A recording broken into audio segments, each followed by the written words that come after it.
Dad, I took that idiot's bank card, and there's no money on it. I embarrassed myself in front of the whole store. My sister screamed into the phone. My brother rushed home immediately and burst into my apartment. What is wrong with you? Are you not afraid of anyone anymore? He took one step inside, then froze. My name is Sloan Mercer. I'm 28. And if you think you know how this ends, stay tuned. Have you ever felt the exact moment fear leaves your body and something colder, clearer takes its place? He stopped because the living room didn't look like ours anymore. The TV displayed a paused video of my sister at the boutique checkout trying my card. On the coffee table, printed bank statements, a notarized affidavit, and a bright yellow notice from the county court. Temporary protective order, hearing scheduled.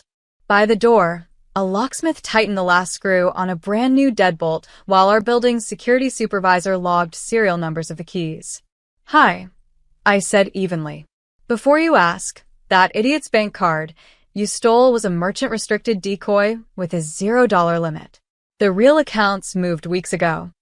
He stared at the screen, then at the folder in my hand. You recorded us? Backups of threats, demands, and the part where Mom said I'd kneel for grocery money. I nodded toward the mic on the shelf. Admissible. His jaw worked, searching for a script that used to scare me. It didn't. My phone buzzed on speaker. Fraud Department, Ms. Mercer, confirming your request. Attempted use of the decoy card triggered a security flag. Associated devices are locked out. We'll forward the incident packet to your attorney. Thank you, I said. I looked back at my brother. You came to yell. I came prepared. He pointed at the court notice with a shaky finger. You're seriously taking this to a judge? I smiled, small and tired. No. A judge is already taking it. Behind him, the locksmith clicked the new lock, handed me 2 engraved keys, and the security supervisor collected my brother's access fob from his trembling hand. Effective now, she said gently. You're no longer authorized on this unit. My brother swallowed hard. Outside in the hallway, Mom's ringtone started to ring, and ring, and ring. He backed into the hallway like the building suddenly tilted. Mom was still yelling on speaker. Put her on the phone. She thinks we're scared? We made her. She'll crawl back. He didn't even answer her. He just stared at me. Really stared. Like for the first time in his life, he realized I wasn't the same doormat who paid his parking tickets and gifted him $9,000 every time he claimed his car needed new brakes. The elevator dinged. 2 uniformed officers stepped out. Ms. Mercer? The taller one asked. I nodded. Yes. He handed me a packet. Judge Ramirez authorized the emergency order. Effective immediately, no family member may enter this residence until the hearing date. If they attempt, call us. My brother's face turned ash gray. Wait, he stammered. You actually filed. I cut him off. I didn't file because of today, I said quietly. I filed because of the last 10 years. He blinked like the words physically hit him. The officers escorted him toward the elevator. He didn't fight. He didn't shout. He didn't even turn around. When the doors closed, the silence in the hallway felt brand new, like the start of a season with clean air. I stepped back inside, locked the new metal bolt, placed both keys on the marble counter, and exhaled. My apartment, my space, finally felt like it belonged to me. Not an extension of their entitlement. Not a family bank branch. Not a storage room for other people's emergencies. I made tea, kicked off my shoes, and opened my laptop to finish work. Because while they were busy trying to control me, I was busy building the kind of career that pays for freedom. The next morning, my phone woke me at 6:27 a.m. 17 missed calls. 26 messages. All from Mom. The last one read, You embarrassed us. You made your own mother look stupid at that store. Fix this. Fix this. That was their entire worldview in 2 words. Every time they broke something, my savings, my credit, my dignity, I was the designated fixer. Not anymore. I got ready for work. Navy blazer, hair pinned back, light makeup, the look that says I don't need permission to exist. At the office, my boss, Mr. Hayward, waved me into his glass-walled corner meeting room. "Sloan," he said, sliding a printed memo toward me. "The board approved your fraud prevention model. We want you to lead the implementation." My throat tightened. This was huge. Not just a promotion. A department of my own. "Your work is about empowerment," he continued. "We want our voice on every panel this quarter." The timing felt like the universe whispering, "See? Their version of you was always too small." During lunch, my attorney called. "The fraud flag hit your sister's attempt again. She tried to use the decoy one more time at a Rolex boutique." I laughed, actually laughed, in public. "Good," I said. "Document every attempt."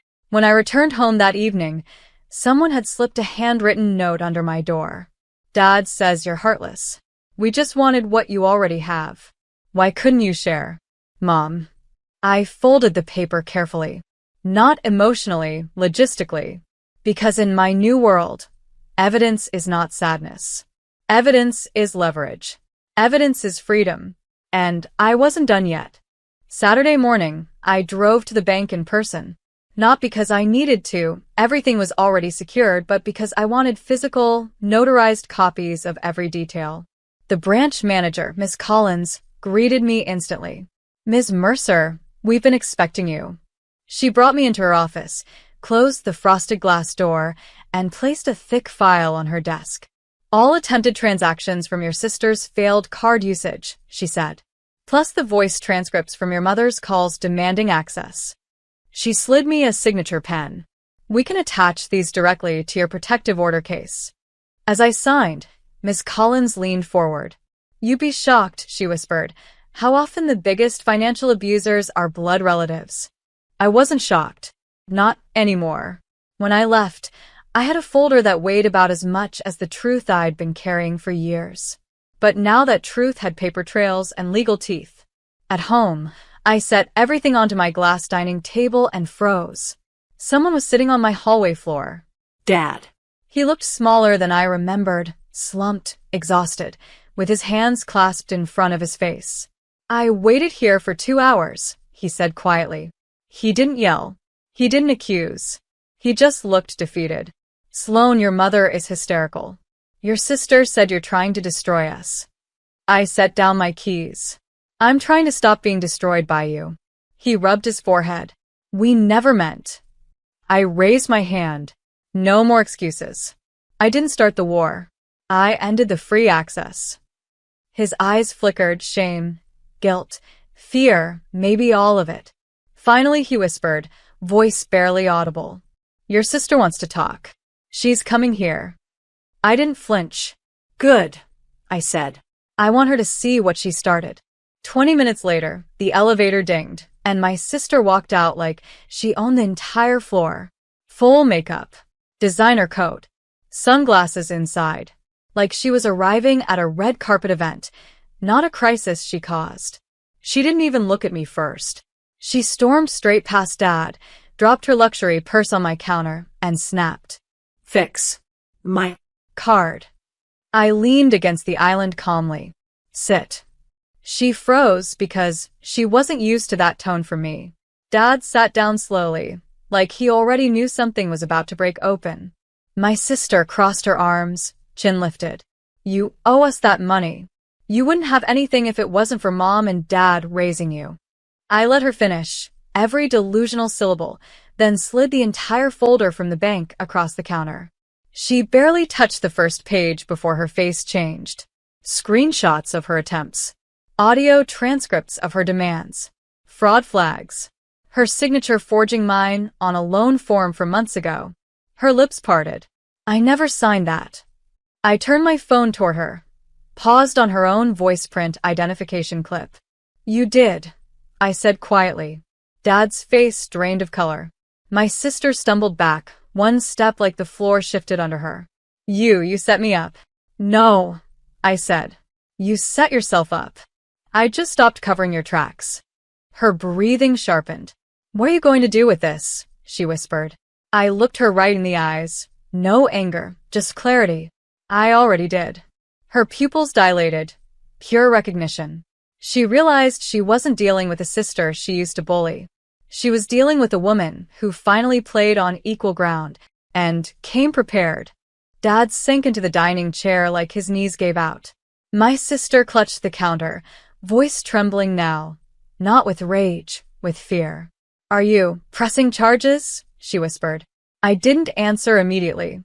I walked to the shelf, pulled a small fireproof lockbox, set it on the table, opened it, and placed one last document in front of them.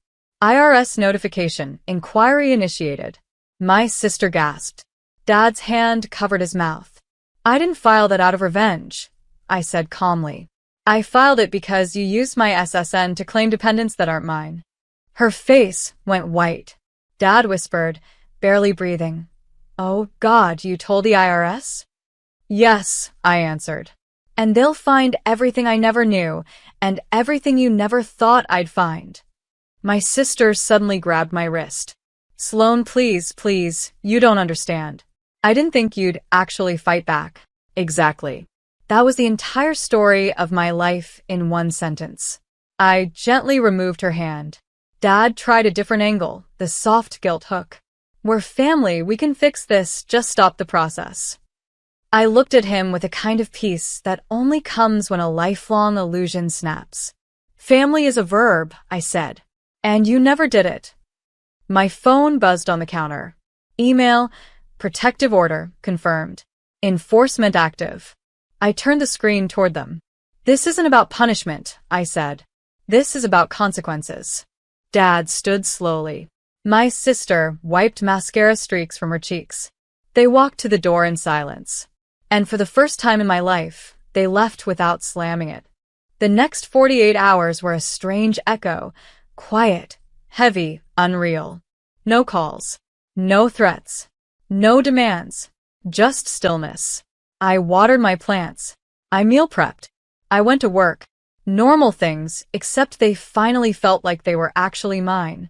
On Tuesday, HR called me upstairs.